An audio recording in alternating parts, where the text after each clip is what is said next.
that you would give them ears to hear, Father, a heart to receive, Father, but most of all, courage, God, to carry out what your word says. Bless this pastor, God, in Jesus' name. I pray. Amen. Amen. Amen. Amen. I do bring you greetings from New Joy Missionary Baptist Church, where my pastor is the Reverend Edward W. Smith. And when I told him I was on assignment, he said, go ahead. And he said, do what you do, daughter. So I'm grateful for his permission to be here on today. I didn't come by myself. So let me just get that on out of the way. Now listen, y'all, I attended 3 schools. Y'all heard my bio. I attended Bloomsburg University. I got my Bloomsburg friend here. Because when I walked in, she immediately got in a group chat and told the group that I had on a Lincoln sweatshirt and not a Bloomsburg sweatshirt. So don't pray for her yet, y'all.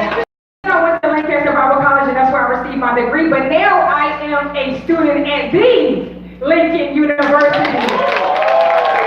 Amen. I have my friends here from Lincoln. Y'all can stand up. I don't know why Donna's not working Lincoln. She's talking about I should have made her a shirt this morning. She got several Lincoln shirts. Amen. But then my best friend is here, Jaquetta.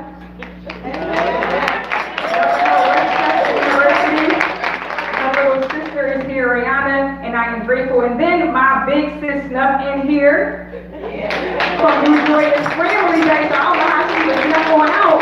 She made sure that you had the breakfast this morning, and she is here. So Charnice and DeAndre, I see y'all. And then to Minister Evans, who has come. I asked her to be here, and I'm grateful that Minister Evans has walked in the building. She, you still got to work on her time, Reverend God. You got to work on her time, and amen. We want to keep praying for her. And then, my other sister, who told me she was coming, and she said she was coming. She didn't say she was preaching. So I'm trying to figure out how she got up here and started preaching and all that stuff. So Malika, I know you're going to make history in the room, few months, but you said you was coming. I didn't say you was coming to preach, amen. But I am grateful for her, and I know that we are going to make history. History in just a few weeks. Reverend Josh, you already know, thank you for being a friend. Amen, amen. To everyone else, the deacons, trustees, everyone else in there, I give you honor and respect on this morning. There is a word from the Lord, and I promise you all, I will not be before you long. I'm not the typical Baptist preacher that tells you that and keeps you, amen? I mean, that will not be before you long. If we could turn to the book of Exodus. Shouldn't take y'all that long to get there. Well, Pastor said that's if you come to Bible study. Exodus, the 3rd chapter.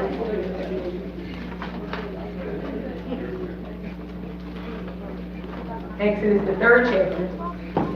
I'm going to begin at the 11th verse, and then I'm going to jump to chapter 4 and read a few verses from chapter 4, if that's all right with you. Exodus, the 3rd chapter, beginning at the 11th verse. But Moses protested to God, "Who am I to appear before Pharaoh? Who am I to lead the people of Israel out of Egypt?" God answered, "I will be with you." Say that one more time. God answered, "I will be with you.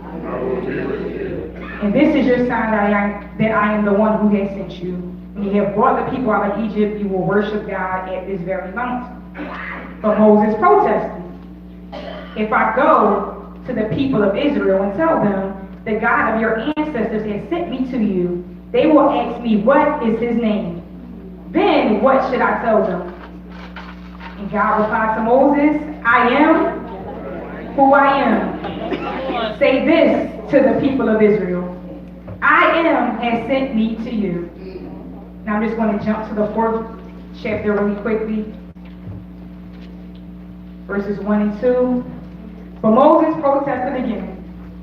"What if they won't believe me or listen to me? What if they say the Lord never appeared to you?" Then the Lord asked him, "What is in your hand?" "A shepherd's staff," Moses replied. Jumping down to the 10th verse of this same chapter. But Moses pleaded with the Lord, "O Lord, I'm not very good with words. I have never been, and I am not now, even though you have spoken to me. I get tongue-tied. and my words get tangled. Then the Lord asked Moses, who makes a person's mouth? Who decides whether people speak or do not speak? Hear or do not hear? See or do not see? Is it not I, the Lord? Now go. I will be with you as you speak, and I will instruct you what to say. The word of the Lord is blessed. You can take your seat.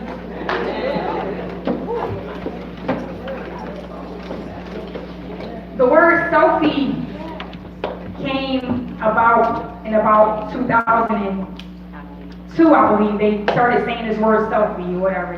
Selfie was a big thing to say selfie. But how many of us, when we take a picture of ourselves or we take a selfie, are satisfied with what we see first? How many of us? How many of us can take a selfie and just post it right away and not examine it? Raise your hands if you can do it. That's good. How many of us can take a selfie and just post it? Okay, my man in the back said he can do it. All right.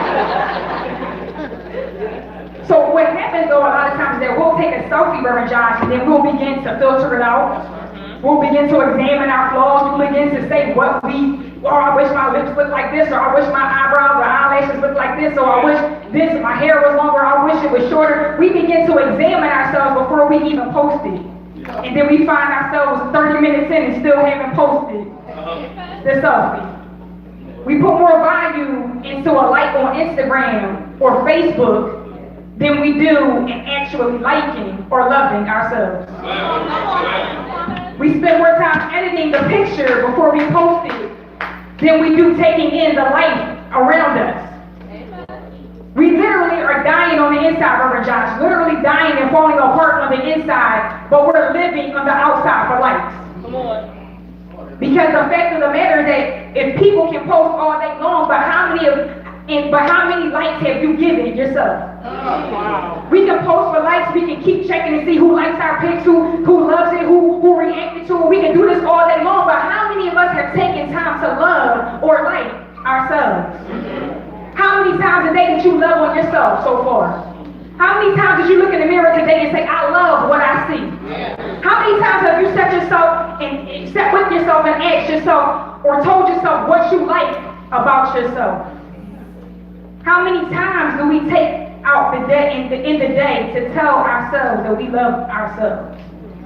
Because in this world that we live in that is so social media driven, if we aren't careful, the very little bit of self-esteem that we have and self-worth that we have will be out of the window if we keep determining our self-worth on what other people like about us.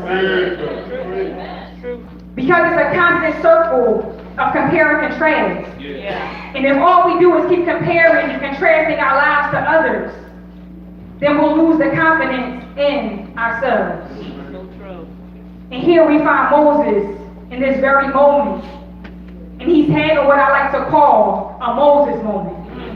So if you allow me for a few moments just to talk from the topic of what to do when you're having a Moses moment.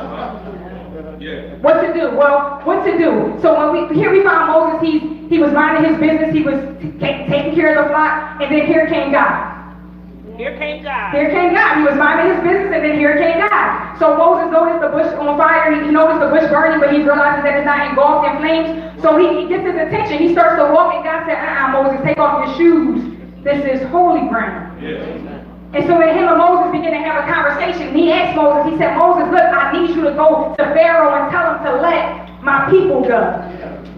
And immediately Moses started talking about why he couldn't, and what he couldn't do, and why he couldn't do it, who he was, and who did he think the people was going to think he was when he showed up. He began to doubt himself before God could even get all of the plan out. He began to doubt himself. Well, when you're having a Moses moment, the first thing that we need to do is realize that we have a gift. There are times when we are going to feel like Moses, where we can think of a million reasons why we shouldn't be the choice.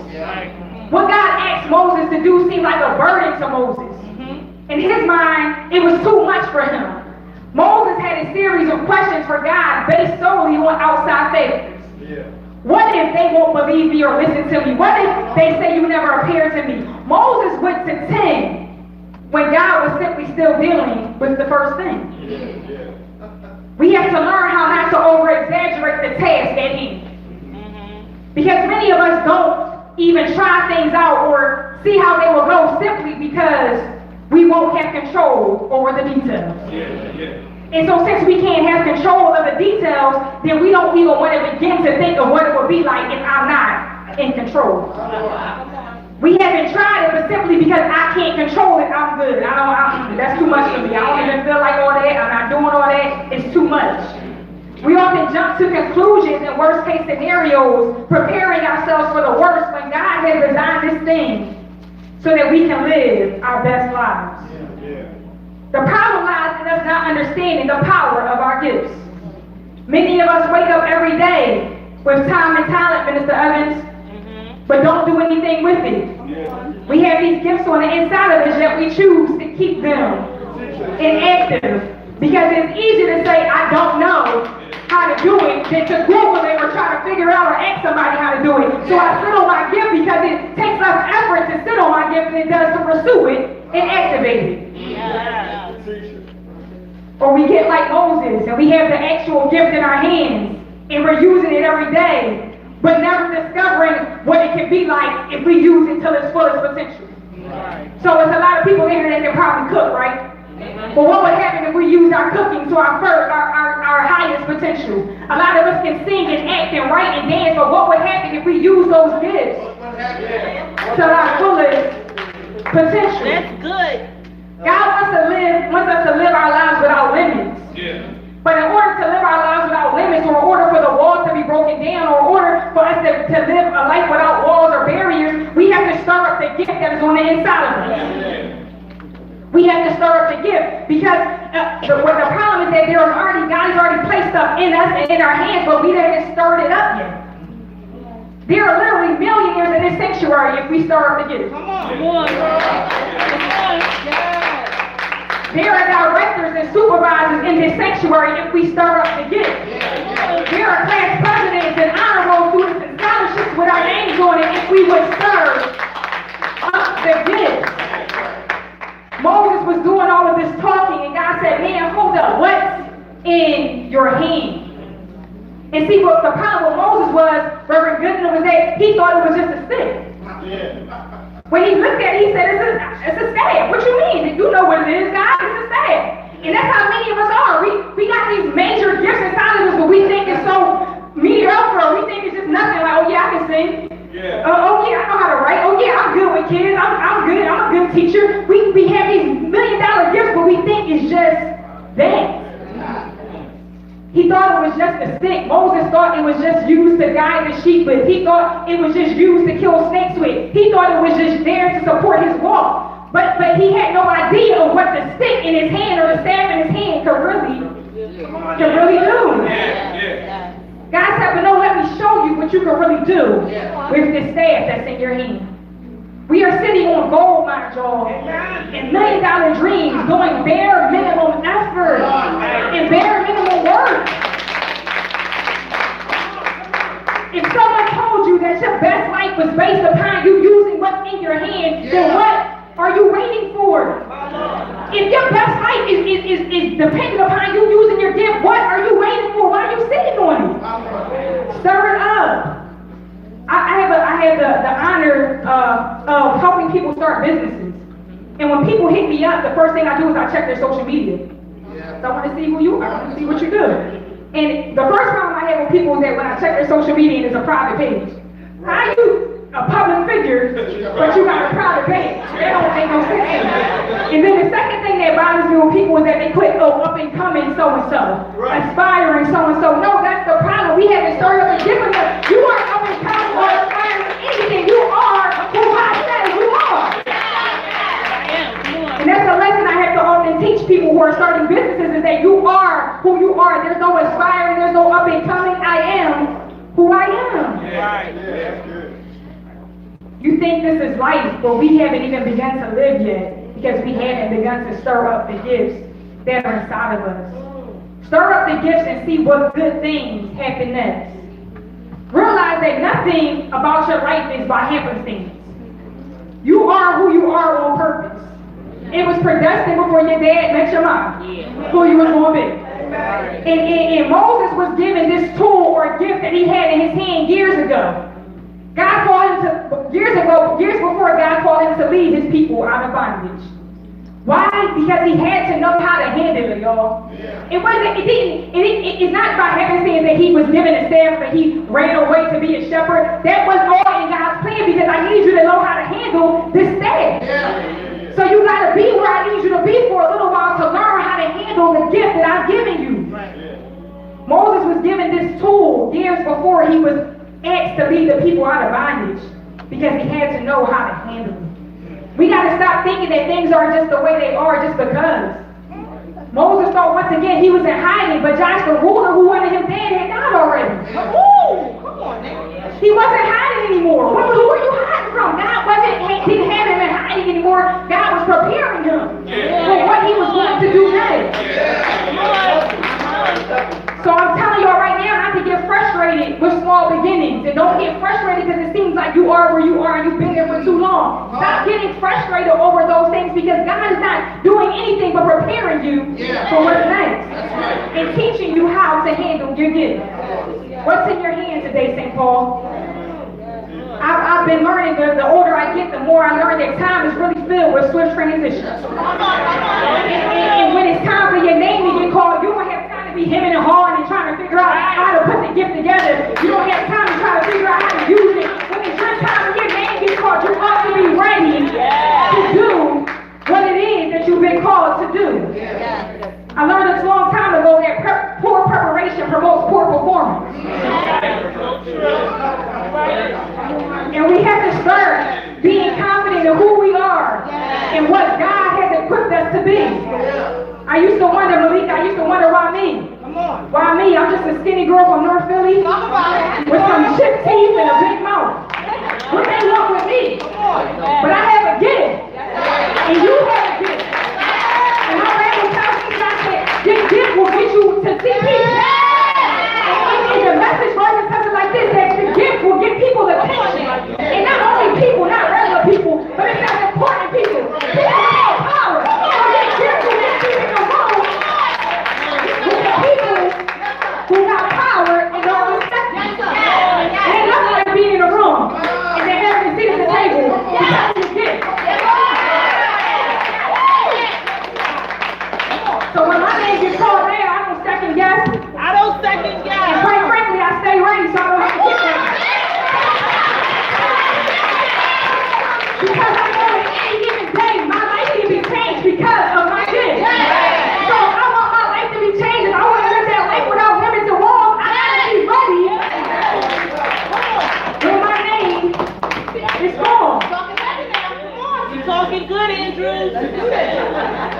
What happened when Moses got to Egypt and started using that staff, y'all? What happened when he started using his gift? Things started happening. The wind started changing. The water turned into blood. The frogs came. The flies came. The people started paying attention. It's in your hands, St. Paul. The key to changing your life is in your hands. Stop looking outside of you for what it is. I used to work at a residential facility for females who had a mental health and behavioral health issues. And this one night, this particular resident, she did something. We were looking for something because she made claims that she was going to hurt herself. So we tore her room up, y'all, looking for pills, drugs, whatever we could find that we thought she might have taken. And she started playing the game with us. We weren't playing with her, but she started playing the game with us of hot and cold. And what I realized, y'all, about 45 seconds, the further away we got from her, the colder we got. The closer we got to her, the hotter we got. All I'm telling y'all this morning is that the further away you get from yourself, the less you will realize what your gift is.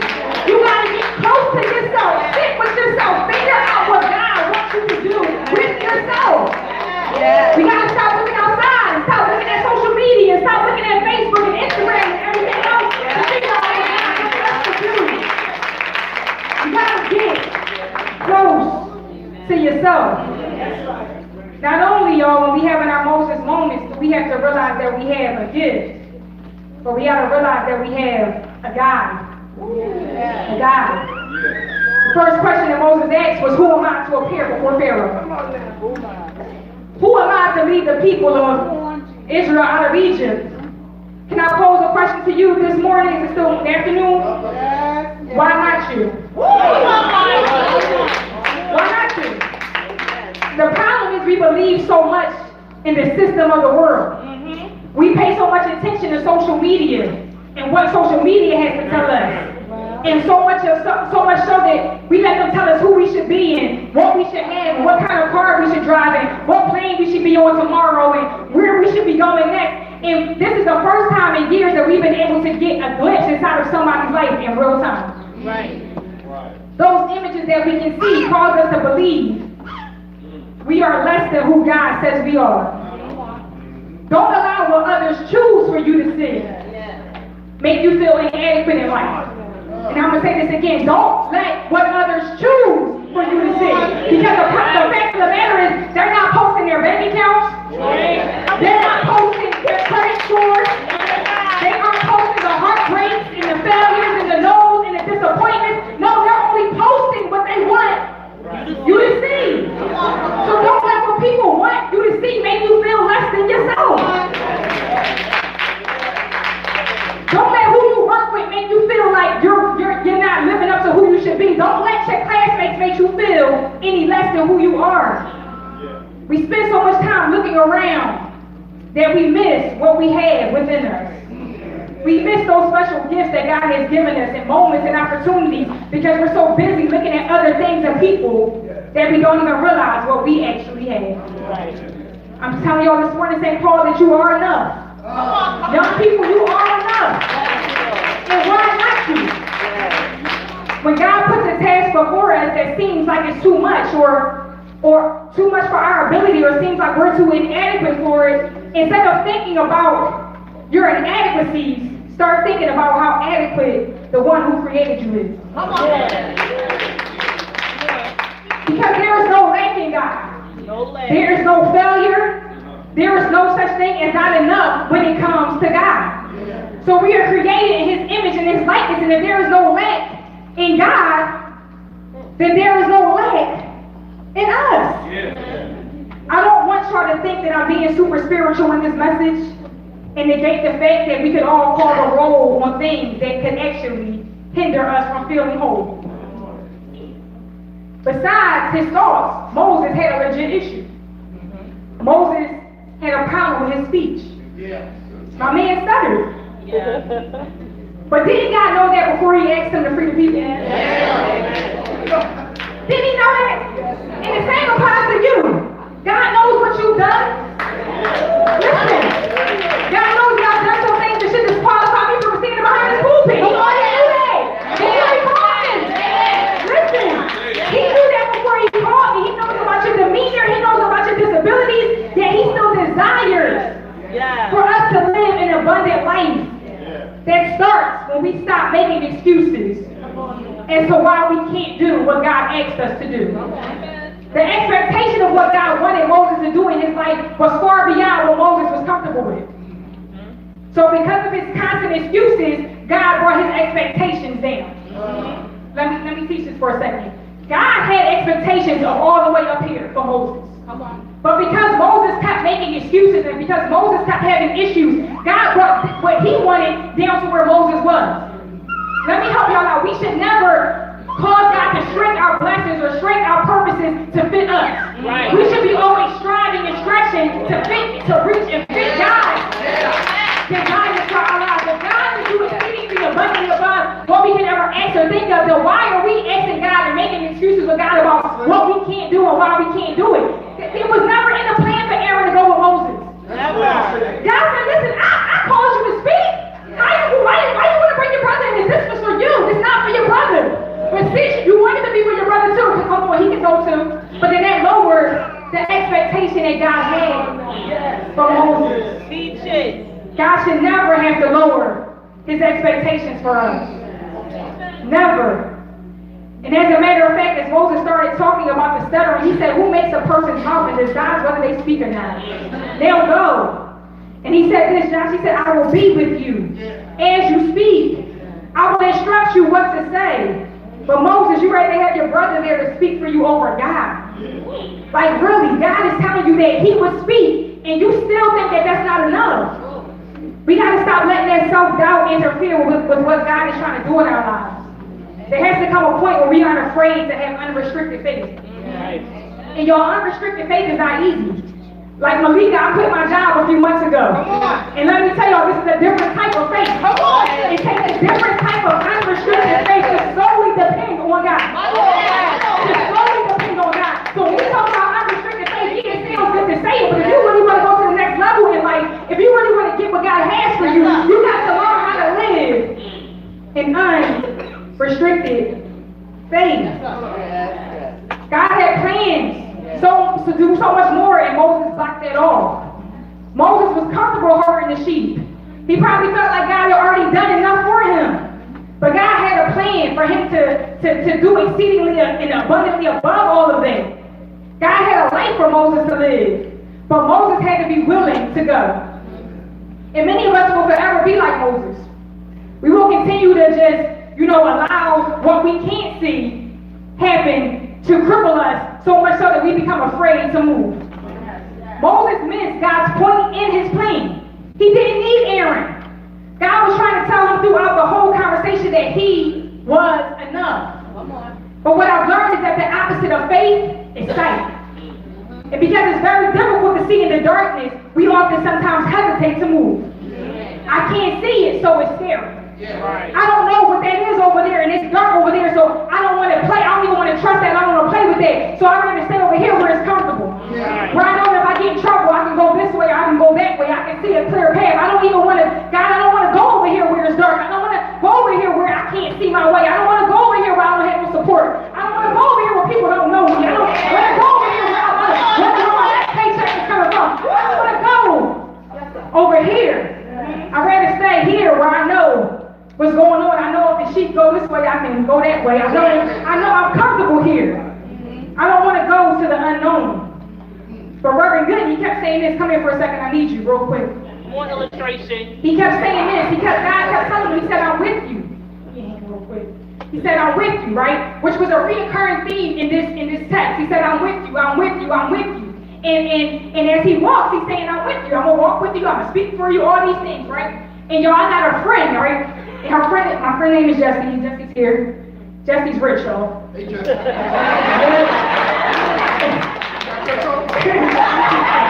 It's good to have some rich from wealthy friends, amen. So the first time I went in Jessie's house, Reverend Gooding, there was no lights.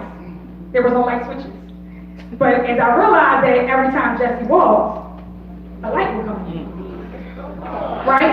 And so I said, whoa, wait, this is crazy because when you come around, lights but I realized that every time Jessie walked, the lights came on. So if God is telling Moses that I'm going to be with you every step of the way, Psalms 119 says it like this, your word is a lamp to God my feet, and a light to my path, right? So every time when he's walking Moses, the light is going to come on. So the light is going to come on as you walk. Right? Because John 1:1 says it like this, in the beginning was the word, and the word was with God, and the word was God. So as I walk, the light is going to come on. Listen, you got to stop being afraid of walking in the darkness and stop being afraid of where God is going to take us, because no matter what in our darkest seas, every time we walk with God, the light is going to come on. He's not going to let you stumble. He's not going to let you fall into the light. Thank you. The light, that's a path, a guide to my feet, and a light to my path. The word is going to be with me. It's going to be with me. It's going to be with me. So don't be afraid to walk in the darkness. Don't be afraid of the unknown, because God is with you. Not only do we have a gift, we got to remember that we have a gift when we're having Moses moments. Not only do we have to remember that we have a guide who's going to light our feet and guide our path and all those good things, but then we got to remember too that we have a guarantee. Come on. We got a guarantee. We got the gift, we got the guide, Come on. we got the guarantee. Come on. Moses asked another question, y'all. He said, who should I say sent me? Come on. God says, I am that I am. I am that I am. That was reassurance of what Moses already knew, y'all. When you break down that phrase, it simply is a promise. I will never change. I am same God, and I will continue to be the same God. I am that I am, and I will be as I am. It's continual. It doesn't stop, y'all. I am that I am. So don't ever wonder about me. I was around doing it. I was around then doing what I do, and I'm going to be around later doing what I do. And don't fret, because I will continue to be around doing what I do. In other words, young people, God is saying it like this: I held your family down, baby. I'm going to hold you down now. And then the people that's coming after you, I'm going to hold them down too. That's all God was telling to Moses. I got your back. That's what he was saying. Listen, I had their back, I'm going to have your back, and I'm going to have their back later on. So listen, he said I was going to hold you down. God knows that we're human. He knows your personality. He knows your anxieties. He knows your fears. And God will never call you out of your comfort zone without reassuring you that it's okay first.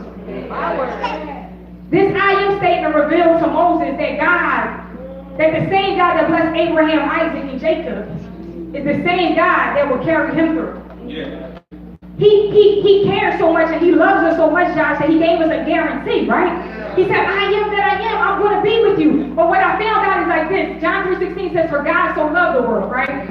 That he gave his only begotten son. So because God loves us so much and because he gives us a guarantee, Josh, he didn't just watch it from a distance. No, he decided to come and wrap himself in flesh. So he can know how it feels like to hurt. He can know what it felt like to be disappointed. He can know what it felt like to be tempted. He can know what it felt like to be hungry. He can know what it felt like to experience heartache and pain and death in the family. He wrapped himself in flesh so he can know what it feels like, y'all. He gave us a guarantee. Not only did he give us a guarantee and he wrapped himself in flesh, but he went to work. He went to work. So he wrapped himself in flesh, but then he went to work. He said, listen, around about 30, he said, listen, I got to stir up this gift. This thing that's in me, it just won't settle. It just won't sit still. It's time for me to start stirring up the gift because I know that my Father has greater works for me to do. It got to get better than building this table. And it got to get better than building this chair. It got to get better than hammering these nails and everything. Life's got to get better than this. So this is what he did, Reverend Dylan. He started to push back from that table. And he brushed the wood chips off the table and he started tagging his nails and his hammer up. And then he looked at his apron. He started brushing off the wood chips off his apron. And I know he cleaned up because he wouldn't leave a mess of Mary. So he cleaned up and then he went to work. How did he go to work actually when he started healing the sick? And then he started raising the dead. And he started giving sight to the blind. And he started to make the deaf be able to hear. He went to work. So not only did he wrap himself in flesh, not only did he go to work, he wrapped himself in flesh so he could know what it felt like. He went to work so we could see what working looks like. But then he worshiped. Woo! He worshiped, y'all. He worshiped. How you know he worshiped? Well, I can tell you one thing. He was worshiping in the garden in Gethsemane. They said he was praying so much that the sweat started to pour down his face like blood. He was going in. He was in worship. He knew what it was like to worship God. So not only did he wrap himself in flesh, not only did he go to work, but then he taught us how to worship. And not only did he do that because he gave us a guarantee, but he won, y'all.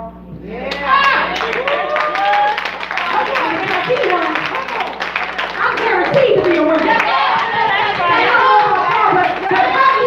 Well, he allowed him, first of all, Reverend Gooden, he allowed Judas to kiss him on his cheek. He allowed him to arrest him and take him from court to court and trial to trial. He walked back and forth. He knew he could at any time got angels just to carry him. And he decided to go to work still and show us what it was like to work.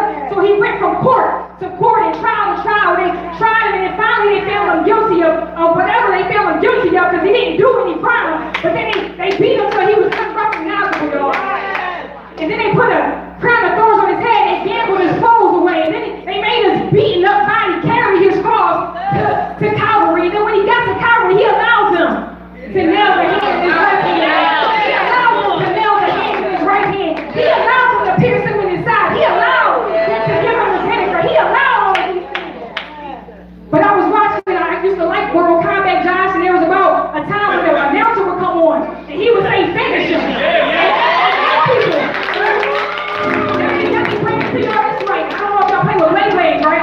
But my nephew was watching Blade Blaze before I left. He was a little sick. He was going to come over here. He was a little sick. He was watching Blade Blaze, and the person said, finish it. And I said, oh, God. So what happened was after he allowed him to nail the nails in his left and the nails in his right,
darkest moments,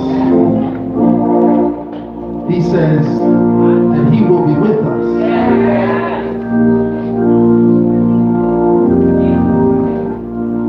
I will be with you if you will only trust me.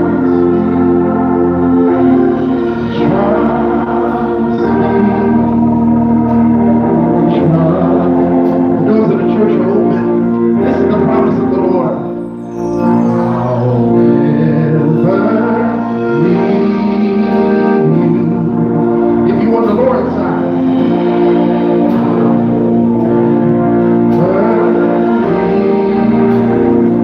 If you accept Him into your heart. I'll never leave you. If you will only trust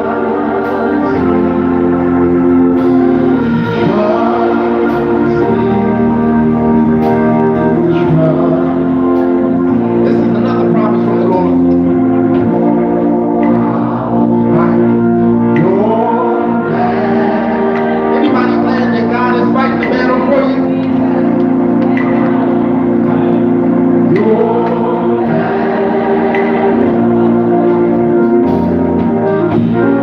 I'll fight your battle. If you will only trust me, I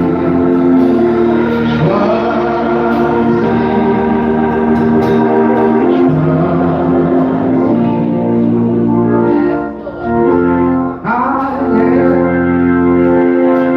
that I am all power.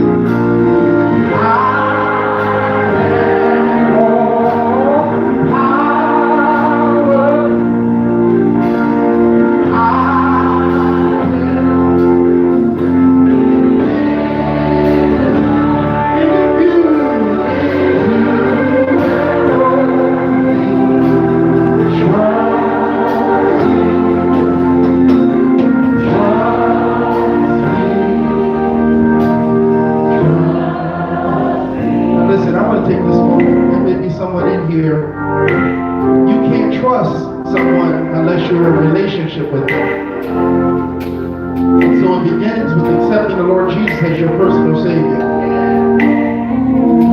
The reason why Moses could say and receive the message that God gave him, I am that I am sent you, is because Moses knew who the I am was. And if you don't recognize who the I am is in your life, you won't be able to overcome those moments when they arise. And so it starts with salvation. I ain't talking about church membership, I'm talking about salvation. If you've never called on the name of Jesus for salvation, I want you to come. If you want to be saved, I want you to come so that you know where you will spend eternity. Before you can have church fellowship, you got to have salvation. Is there one today? You want to be saved? You want to be saved? Is there one? You say, I'm saved, but I'm a homeless Christian. You need a place where you can be fed and taught the Word of God. You can come be a part of this fellowship, or we can send you to a church close by you. But we want to make sure that you're somewhere where you are growing in God. You felt that? You want to restore your fellowship? We welcome you. God is married to the backslider. And here's the thing, and this always makes me shout on the inside. Regardless of what you've done or where you've been, you still have access and a right to come to Jesus, just as you are.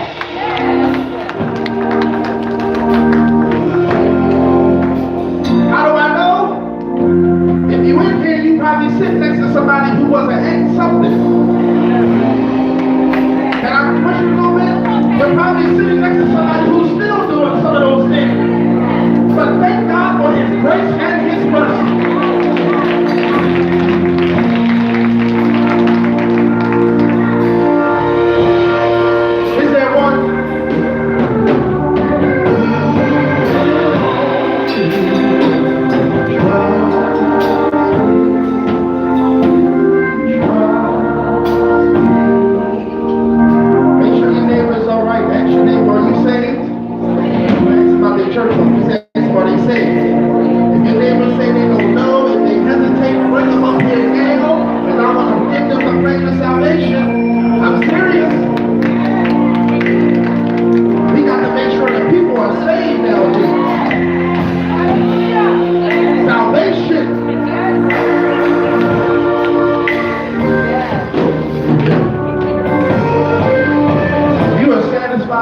you are, watch this.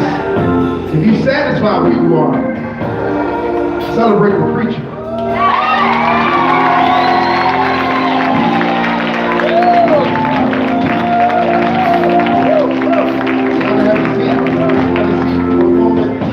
Out of here. We can ready to get out of here. Brother Darryl, I think this was a setup. Sister Malika set it up. Then Minister Andrews came through and finished it. And Deacon Jordan, I'm going to ask Minister Andrews downstairs after service the secret to being able to get Jesus up from the grave without breaking a sweat. She so calmly got him up from the grave, and they think I ain't know this, but I be trying to get him up from the grave a lot of Sundays, and all the women jumped up as soon as you said it. I thought it was Women's Day over here.